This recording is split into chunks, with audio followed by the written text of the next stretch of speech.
Selamat pagi rekan-rekan pelatihan yang berbahagia. Sebelum kita melakukan pemrograman microcontroller, alangkah baiknya kita kenali dulu microcontroller yang akan kita pakai. Untuk pelatihan ini kita memakai jenis Arduino Uno. Arduino Uno ini sudah dilengkapi dengan port-port yang kita perlukan selama pelatihan ini. Dan ini sangat cocok untuk prototype atau untuk uji coba karena ini harganya relatif murah dan port-portnya, fitur-fiturnya sudah lumayan komplit.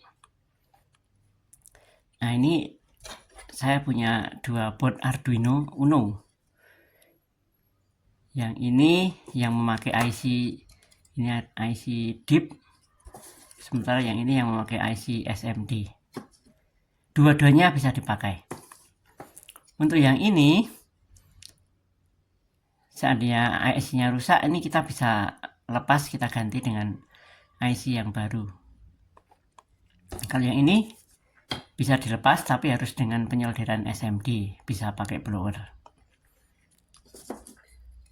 Kita lanjutkan, kita kenali fitur-fitur yang ada di Arduino ini. Di sini ada fitur yang dinamakan analog in. Analog in ini gunanya untuk memasukkan sensor-sensor analog. Misal nanti kita bisa menaruh sensor suhu atau mungkin sensor berupa potensiometer atau sensor-sensor yang lain, misalkan untuk intensitas cahaya atau tergantung kebutuhan kita. Kemudian ini yang analog ini, khusus analog ini nanti hanya berfungsi sebagai input. Kemudian di sini ada yang namanya ini digital, ini bisa sebagai input maupun output, dan ada yang berfungsi sebagai PWM. Nah, PWM ini akan kita gunakan untuk mengeluarkan besaran analog dari sebuah sinyal ya. Misal kita akan menyalakan sebuah lampu yang kita atur terang redupnya, nanti bisa kita sambungkan dengan pin PWM ini. Contoh pin PWM ini yang nanti bertanda gelombang ini ya, yang bisa dipakai yang nanti yang bertanda gelombang.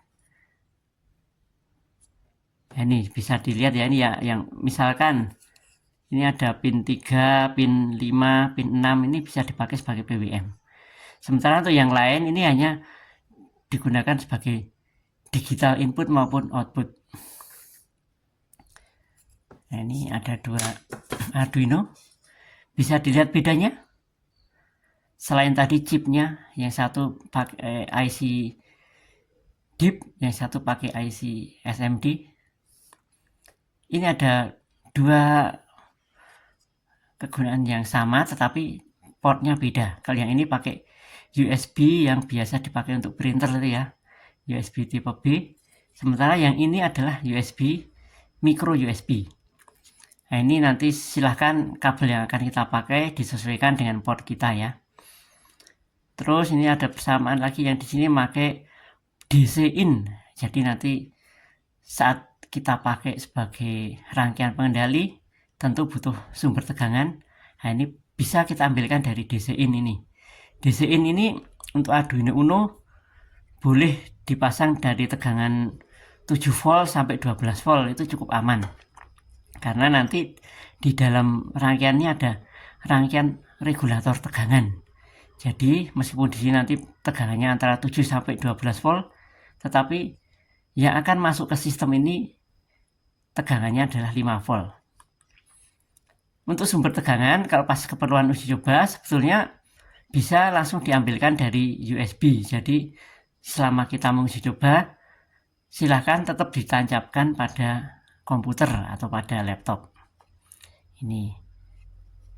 Terus ini ada fitur-fitur lain. Nah, di sini ada tulisan apa ini? RX dan TX. Nah, ini digunakan untuk komunikasi serial. Nah, ini misalkan nanti ada beberapa perangkat lain yang menggunakan data serial. Contohnya kita mau menyambungkan dengan display, nah itu nanti kita butuh sambungan serial ini, jadi kita sambungkan dengan pin TX maupun pin RX.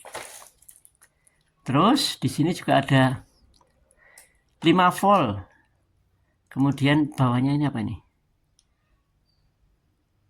res atau reset, terus 3,3 volt, 5 volt lagi, GND ya, ini ground, V-in. Nah ini jadi di sini kalau kita akan menggunakan rangkaian ini sebagai rangkaian dalam proyek kita, sumber tegangan bisa juga dimasukkan ke sini. Dan kalau misalkan ada sensor yang butuh tegangan 5 volt, bisa kita ambilkan dari titik yang 5 volt ini, 5V.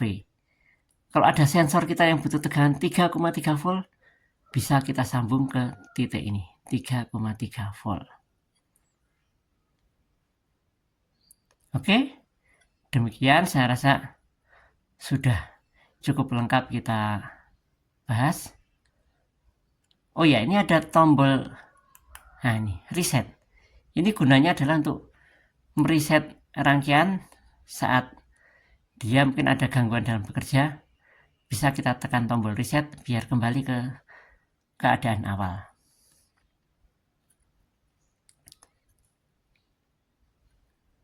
Oke, saya rasa ini yang perlu kita sampaikan. Mudah-mudahan bisa dipahami, dan nanti dalam praktek mungkin akan kita jumpai permasalahan-permasalahan lain. Silakan nanti bisa kita bahas bersama-sama. Terima kasih.